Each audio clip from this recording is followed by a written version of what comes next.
Saudara-saudari semuanya, Shalom Alaikum. Kita mau bicara mengenai misteri kelahiran Tuhan Yesus Kristus, atau saya menjadikannya lebih familiar dalam bahasa kita sehari-hari, 12 pesan Natal.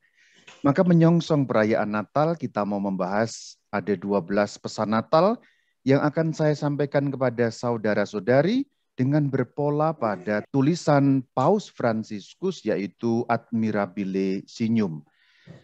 Maka kita akan masuk yang pertama dari paragraf pertama dokumen ini. Demikian bunyinya. Ketika kita merenungkan kisah Natal, kita diundang untuk memulai sebuah perjalanan rohani yang berawal dari kerendahan hati Allah yang menjadi manusia untuk menjumpai setiap orang. Saudara-saudari, pada bagian yang pertama ini saya mau mengantar pesan pertama dari Natal adalah kerendahan hati Allah yang menjadi manusia. Ini sungguh-sungguh tidak terbayangkan bagi kita, sulit kita pahami dan sulit juga kita alami. Bahwa Allah kita begitu rendah hati sehingga Sang Firman itu menjadi manusia. Untuk sekedar menggambarkan pesan yang pertama ini, Anda dapat membayangkan kira-kira demikian secara manusiawi. Kalau kamu punya asisten rumah tangga atau punya anak buah, bayangkan kamu harus mencuci pakaiannya, kamu harus membersihkan kamar pembantumu, kamu harus membersihkan, dan semuanya kamu lakukan. Itu bagaimana perasaanmu ketika harus melakukan itu? Saya kira bagi kita sulit sekali. Orang yang ada di atas, orang yang lebih tinggi pasti akan sulit sekali melakukan itu semua. Maka untuk menggambarkan kerendahan hati Allah yang menjadi manusia, kira-kira demikian. Jadi Allah yang maha tinggi itu mau merendahkan diri demi keselamatan kita. Kalau di bagian awal tadi saya menggambarkan kalau kamu seorang atasan harus melakukan banyak hal untuk bawahanmu, itu hanya menggambarkan sedikit. Secara manusiawi kira-kira demikian. Sedangkan Allah yang menjadi manusia lebih daripada itu. Karena kodrat yang berbeda. Sang pencipta itu mau turun ke dalam dunia ciptaan. Itu pesan yang pertama.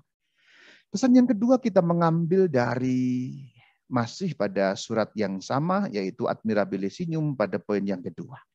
Penginjil Lukas mengatakan secara sederhana bahwa Maria melahirkan seorang anak laki-laki, anaknya yang sulung lalu dibungkusnya dengan lampin dan dibaringkannya di dalam palungan, karena tidak ada tempat bagi mereka di rumah penginapan.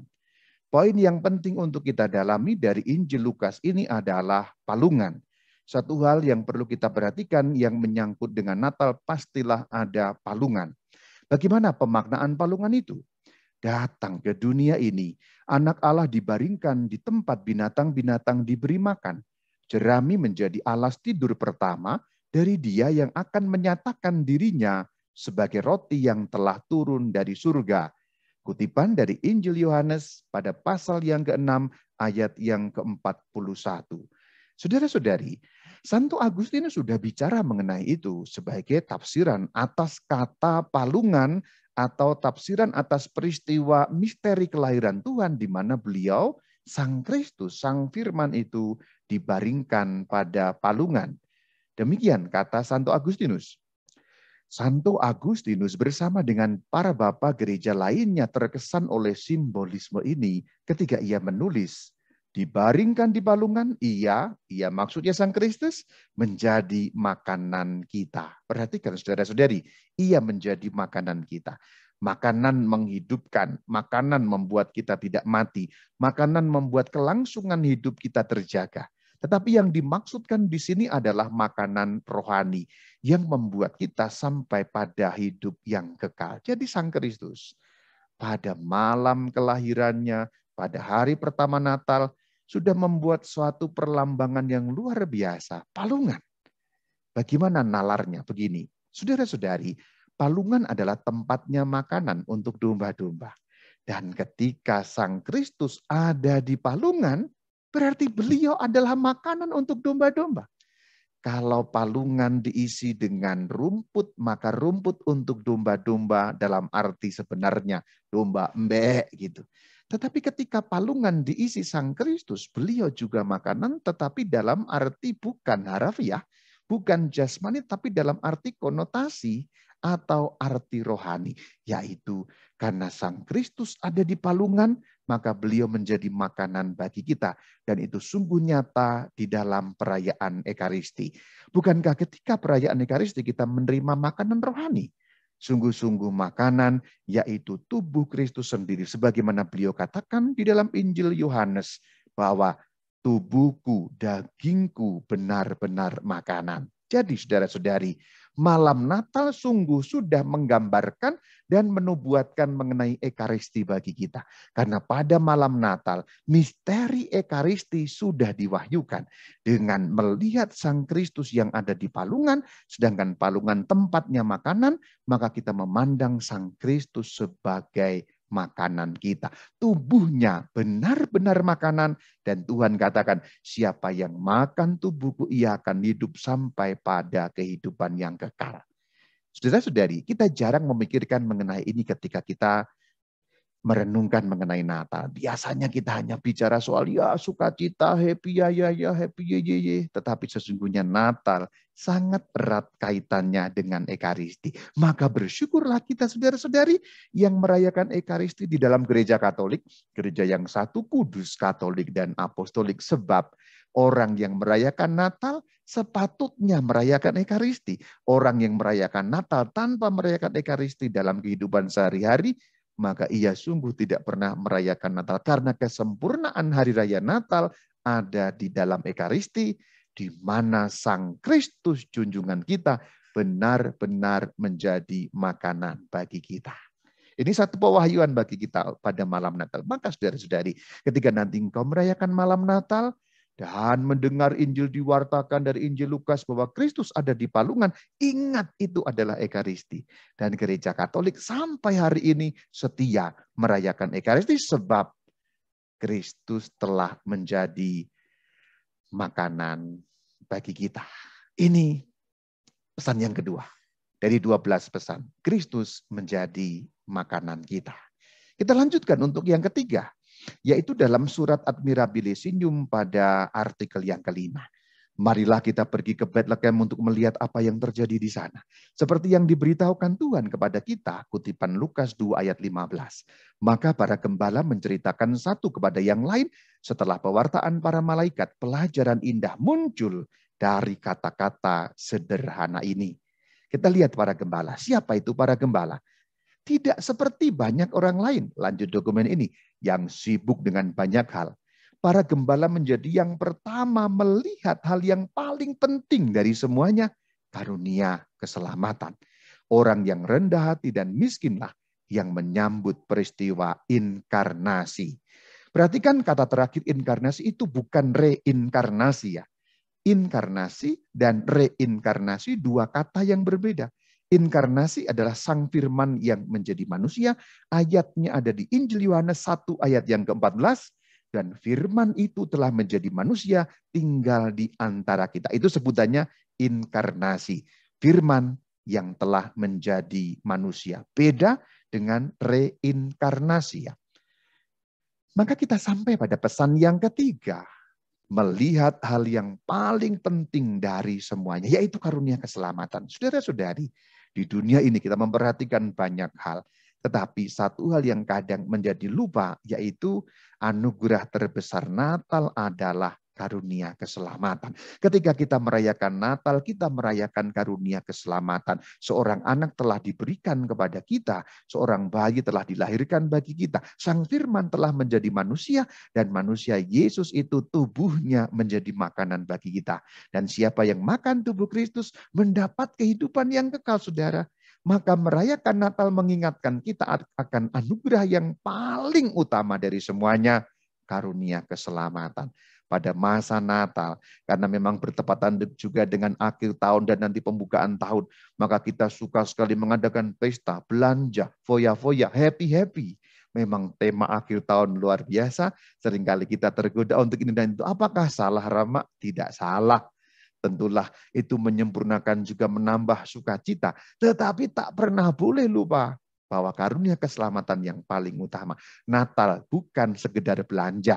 Natal bukan sekedar happy-happy. Natal bukan sekedar kita kemudian traveling akhir tahun dan sebagainya. Tapi Natal, anugerah karunia keselamatan sebagai pesan yang nomor 3 bagi kita ketika merayakan misteri kelahiran Sang Kristus, junjungan Tuhan Allah kita. Kita lanjutkan. Para gembala menanggapi Allah yang datang untuk menjumpai kita dalam bayi Yesus dengan pergi menemui dia dengan kasih, rasa syukur, dan kekaguman. Ada 3 hal, perhatikan. Yang pertama kasih, yang kedua syukur, yang ketiga kekaguman. Itulah yang dapat kita pelajari dari para gembala. Saudara-saudari, ketika para gembala mendengarkan warta malaikat, kemudian mereka membuktikan apa yang diwartakan malaikat, dan ketika mereka mendekati Sang Kristus, menemukan Sang Kristus di Betlehem di Palungan, mereka mendekatinya dengan 3 hal ini, kasih, rasa syukur, dan kekaguman.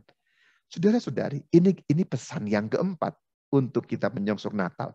Mari kita menumbuhkan kasih, apalagi juga yang terutama adalah kasih yang mula-mula.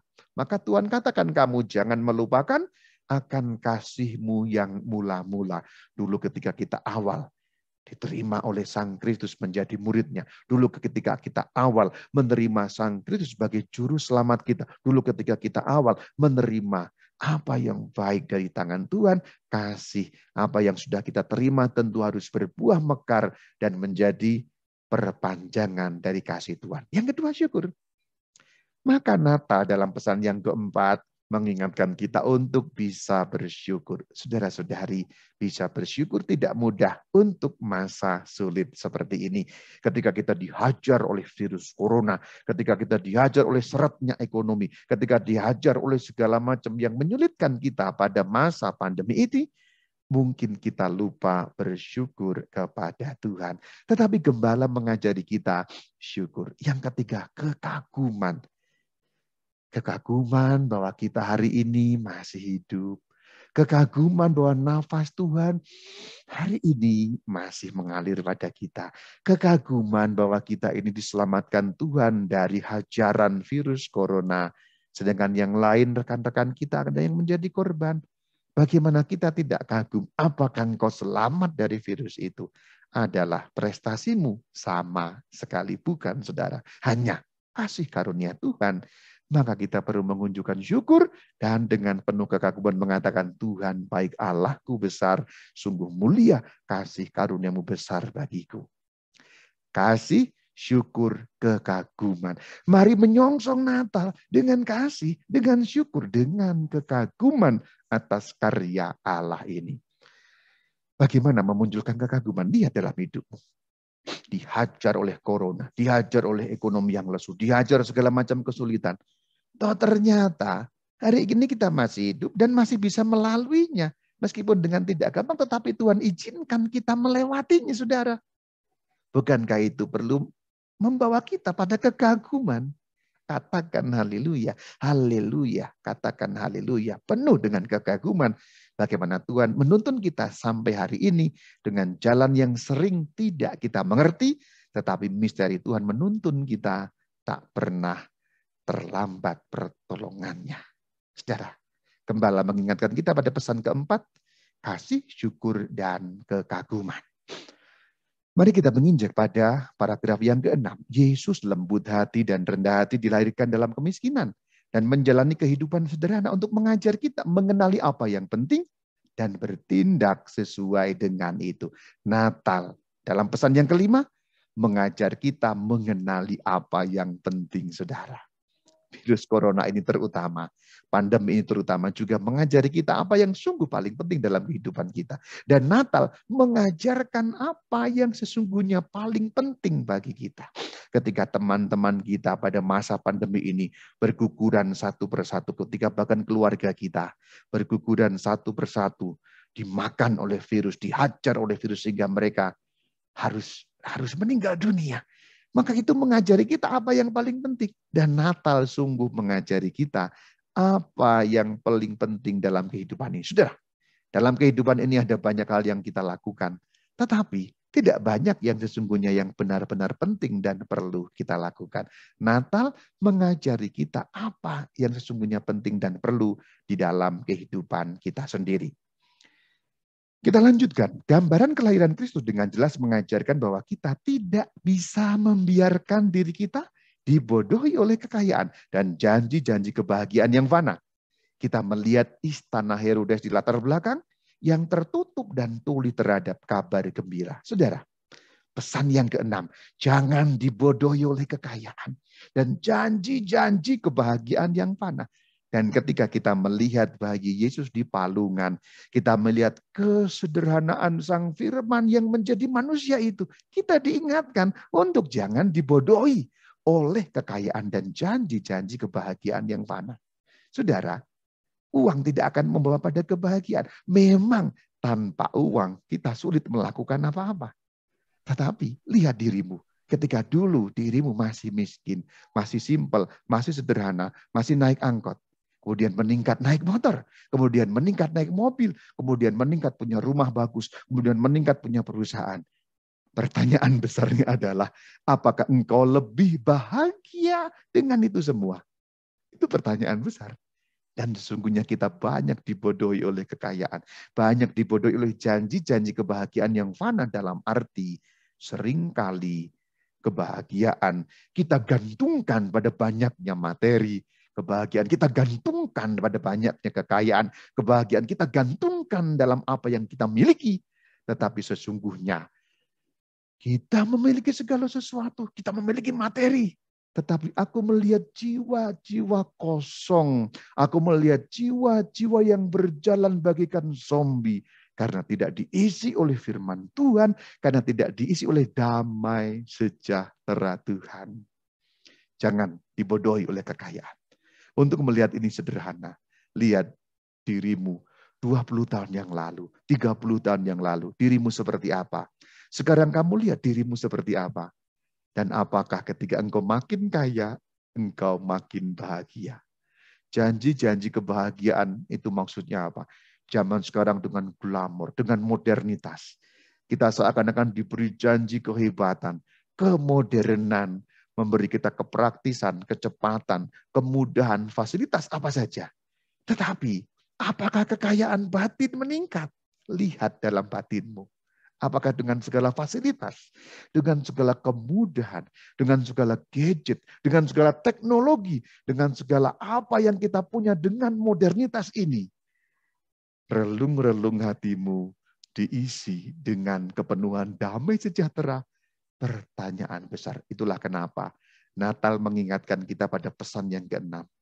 Jangan kita mau dibodohi oleh janji-janji palsu kekayaan. Kekayaan memang menjanjikan banyak hal bagi kita, yaitu kebahagiaan. Tetapi sesungguhnya janji-janji itu lebih merupakan janji-janji iklan yang seringkali tidak menemui apa yang real, apa yang nyata. Simpelnya begini, di iklan-iklan mobil ini banyak. Iklan mobil itu kan nggak pernah menggambarkan mengenai hebatnya mesin apa terkait mobilnya itu. Umumnya iklan mobil akan menggambarkan keluarga, ada ayah, ibu, 2 anak, naik mobil itu kemudian tersenyum bahagia, tertawa mereka dalam iklan itu. Maksudnya apa? Di balik itu mau mengatakan, kalau kamu beli mobil ini, keluargamu bahagia. Dan setelah engkau beli mobil yang itu, adakah betul apa yang diiklankan? Itu yang dimaksud dibodohi oleh kekayaan dan janji-janji kebahagiaan yang fana. Memang tidak bisa itu semua membawa kita makin bahagia. Tentu kita butuh materi, tentu kita butuh harta, tentu kita butuh kekayaan, tentu kita butuh apa yang sesuatu yang material, tetapi tidak bisa kebahagiaan kita gantungkan semata-mata pada itu saja. Menumpukan harapan kita hanya pada apa yang tampak sebagai materi. Tentu tak mungkin. Ini pesan yang keenam, saudara. Yuk kita lanjutkan. Dari palungan, Yesus mewartakan.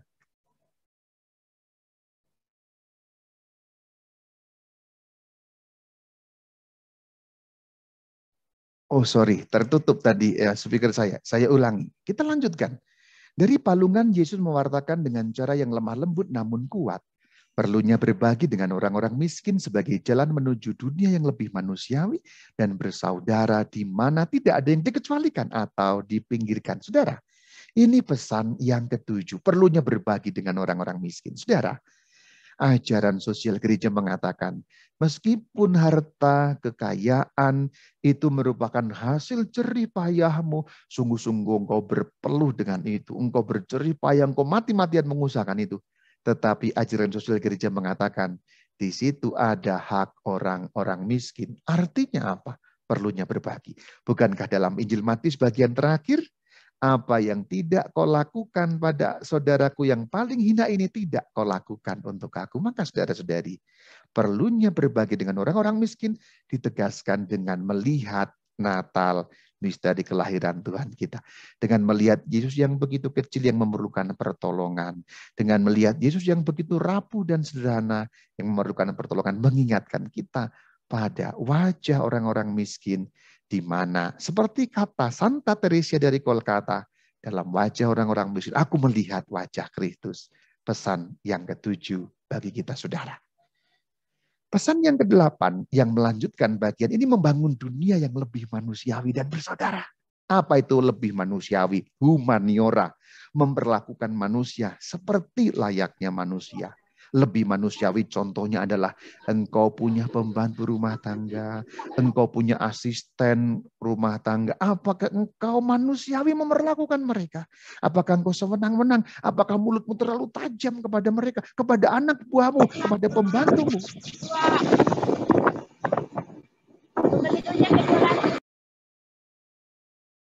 Saya mohon dibantu untuk matikan mikrofon ya saudara-saudari supaya tidak mengganggu pembicaraan kita. Saya mute all saja.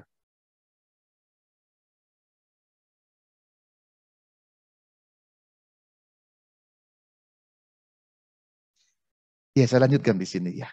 Membangun dunia yang lebih manusiawi contohnya sederhana. Lihat sekelilingmu. Kalau enggak seorang atasan anak buahmu, kalau enggak seorang ibu rumah tangga, bapak rumah tangga, engkau punya pembantu. Apakah engkau memperlakukan mereka dengan manusiawi?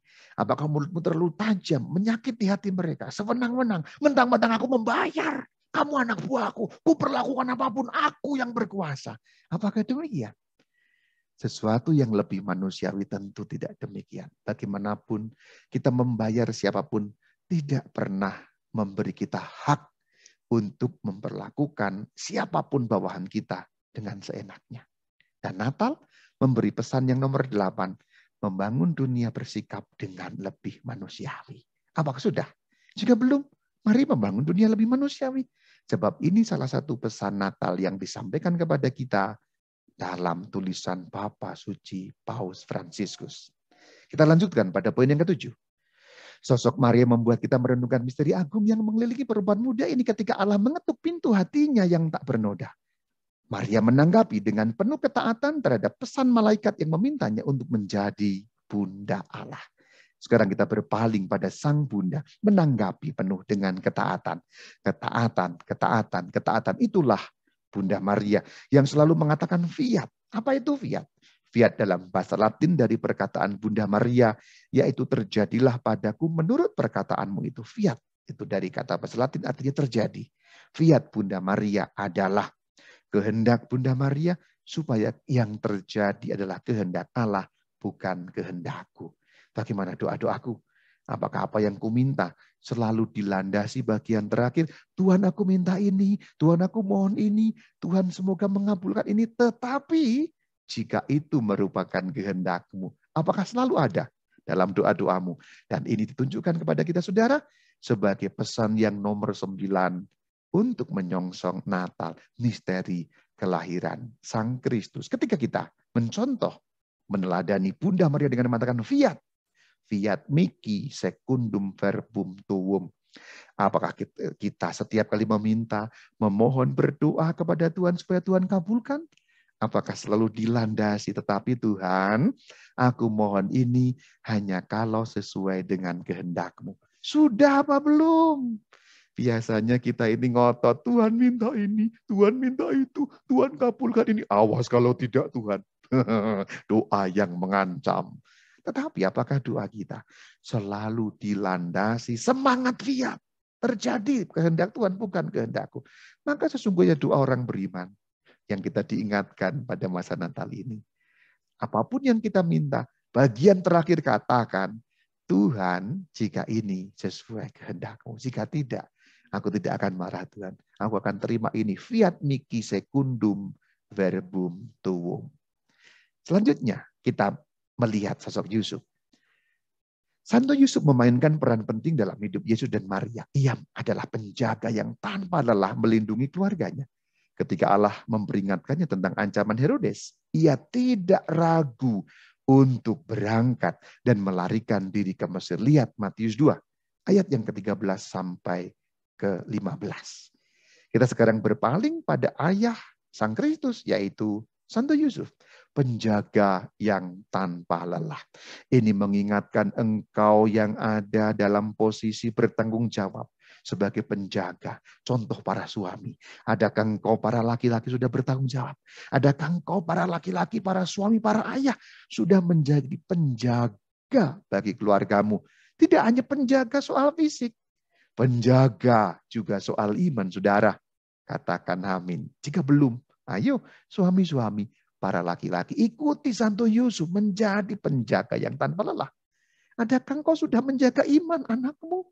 Adakah engkau sudah menjaga iman keluargamu? Bukan soal menjaga yang sifatnya fisik saja. Bukan soal menjaga yang sifatnya material saja. Tidak hanya itu. Termasuk menjaga kelangsungan iman keluargamu. Sebab seorang laki-laki dipilih Tuhan menjadi imam bagi keluarganya. Menjadi pemimpin bagi keluarganya. Ayo para laki-laki. Jangan menjadi orang-orang yang tidak bertanggung jawab. Ikut Santo Yusuf. Dan ini pesan yang ke-10 yang diingatkan bagi kita dalam masa Natal. Menyongsong hari raya kelahiran Tuhan ini. Lalu saudara-saudari, selanjutnya kita akan mendalami mengenai orang miskin dan orang kaya. Di bagian awal kita sudah bicara mengenai para gembala. Berarti Yesus datang untuk orang miskin. Artinya memang betul Yesus dengan lahir di palungan. Itu membuat orang miskin datang tanpa ragu. Membuat orang miskin datang tanpa takut. Coba bayangkan kalau seandainya Sang Kristus lahir sebagai Raja Duniawi betul-betul yang lahirnya di tempat tidur dari emas, permata-mata di mana-mana, apa yang bagus di mana-mana, kain bersulamkan emas, istana yang megah. Siapa orang miskin mau datang, saudara? Tetapi Sang Kristus lahir dalam palungan sederhana, supaya orang miskin mendekat tanpa takut, tanpa sungkan, tanpa keraguan, seperti gembala yang mewakili dan menggambarkan semua orang miskin datang ke hadirat Kristus dengan hati yang penuh sukacita tanpa takut sampai di hadirat Sang Kristus. Artinya, Yesus memang untuk orang miskin. Kalau Anda yang kaya khawatir, apakah Yesus untuk orang miskin, Rama? Apakah Yesus tidak untuk orang kaya? Saudara, saya katakan, Yesus memang datang untuk orang miskin, tapi beliau juga datang untuk orang kaya. Perhatikan, bagaimana orang-orang Majus itu datang, yang juga diceritakan pada saat pesta Epifania, yaitu pada hari raya penampakan Tuhan. Kita baca dalam artikel ke-9 dari Ad Mirabilis. Sementara pesta Epifania mendekat, kita meletakkan patung-patung 3 raja dalam gua. Dengan mengamati bintang itu, orang-orang bijak dari timur berangkat ke Bethlehem untuk menemukan Yesus dan memberikan kepadanya hadiah-hadiah emas, kemenyan, dan mur. Perhatikan saudara, 3 raja. Memang tidak dikatakan mereka adalah para raja. Alkitab, Injil hanya mengatakan mereka adalah orang-orang Majusi. Tetapi kalau kita melihat, 1, mereka mengamati bintang. 2, hadiah-hadiah mahal yang dibawa. Tidak mungkin mereka orang miskin, saudara. Mengamati bintang itu ilmu. Ilmu yang luar biasa. Pada masa itu tidak mungkin diakses orang miskin. Mengamati bintang hanya mampu dilakukan oleh orang yang kaya. Sebab itu butuh keahlian tinggi. Bahasa simpelnya sekarang sekolah tinggi. Sekolah tinggi, keilmuan tinggi butuh apa? Butuh biaya. Biaya butuh apa? Butuh kekayaan.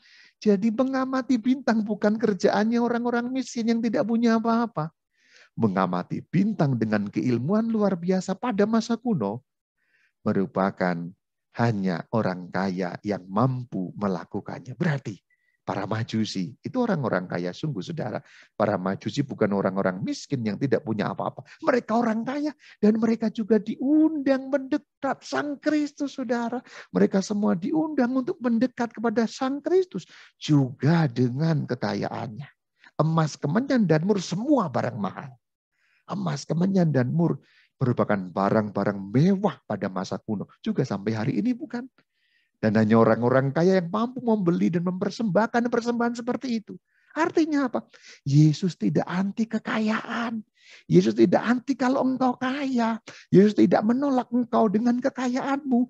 Yesus terima engkau dengan kekayaanmu. Tetapi apakah kita mampu persembahkan emas, kemenyan, mur yang kita punya, kekayaan kita, dipersembahkan kepada jalan Tuhan? Itulah pesan Natal yang selanjutnya bagi kita, saudara. Maka hadiah-hadiah yang mahal itu membawa orang-orang kaya itu datang kepada Kristus, saudara. Dan mereka mengakui bimbingan Allah lewat ilmu.